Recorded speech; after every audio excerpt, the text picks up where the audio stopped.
As a fertility doctor আমি কি পেশেন্টের সাথে ডিসকাস করি যে পেশেন্টরা যে আমায় কিছু কোয়েশ্চেন করে, কমন কোয়েশ্চেনগুলো আমি বলি, সেটাতে তোমার অনেকে আনসার পাবে। যে ডক্টর আমার কি ট্রিটমেন্ট লাগবে, আমার কি আইভিএফ লাগবে? প্রথম কথা, না, সবাই যারা আমাদের ফার্টিলিটি ক্লিনিকে আসছে সবার জন্য এই রেকমেন্ডেশন না। আইভিএফ যাদের লাগবে লাগবে, কেন লাগবে তার একটা ডেফিনিট কারণ আমি কিন্তু আমার পেশেন্টকে এক্সপ্লেন করি।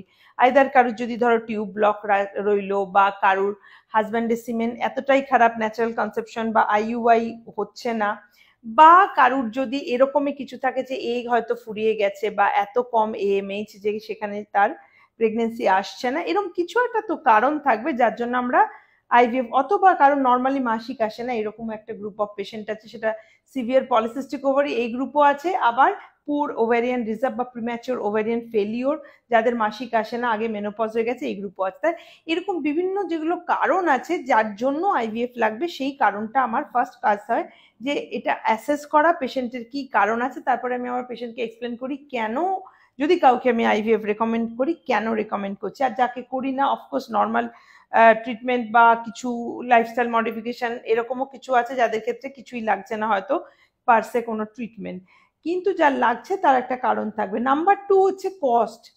ঠিক আছে, কস্ট কত লাগবে সেটা তো আমাদের কাছে একটা বড় ফ্যাক্টর, যেহেতু সব পেশেন্ট এটা প্রাইভেটলি ফান্ডেড ট্রিটমেন্ট, সব পেশেন্ট নিজের পকেট থেকে পয়সা খরচ করে ট্রিটমেন্টটা করছে, সেজন্য খরচ সম্বন্ধে ধারণা থাকা ভীষণ ইম্পর্টেন্ট। সেখানে তার there should not be any hidden charges. তাহলে আমাদের আইভিএফ এর প্যাকেজ কত, আমাদের আইভিএফ এর প্যাকেজের সাথে এক্সট্রা কি কি কস্ট, বা এই প্যাকেজের মধ্যে কি কি ইনক্লুডেড আছে কি কি না, সেগুলো জেনে নেওয়া ভীষণ জরুরি।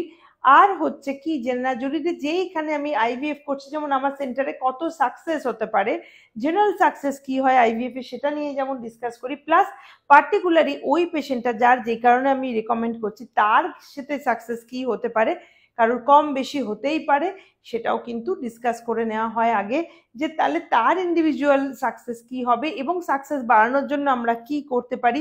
যদি রেকমেন্ডেশনটা আমার মানা হয়, ডেফিনেটলি সাকসেস ইজ গুড, কিন্তু সামটাইমস হয়তো আমি বলি কম সাকসেস, তাও অনেক সময় পেশেন্ট বলে না আপনি আমি যেটা বলছি এটাই করুন। পেশেন্টের যেটা চায় সেটাকে রেসপেক্ট করা, এটা হচ্ছে আমাদের ডক্টরদের কর্তব্য। অ্যাজ এ রেজাল্ট কোনো কোনো পেশেন্ট জেনেই নেয় যায় যে তার আইভিএফ এর সাকসেস কিন্তু আমি ভালো বলিনি, তাও তারা সেটা করছে।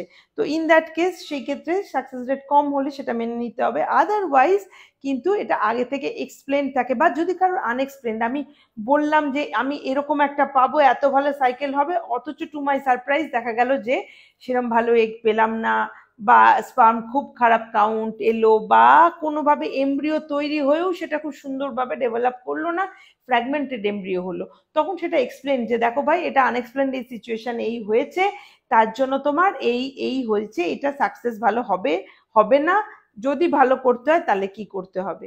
তো এইগুলো সবসময় আগে থেকে এক্সপ্লেন করা, আর কি অল্টারনেটিভ অপশন আছে সেটাও সবসময় আমি পেশেন্টদের বলে তারপরেই তাদের আইভিএফ এ নিয়ে থাকি।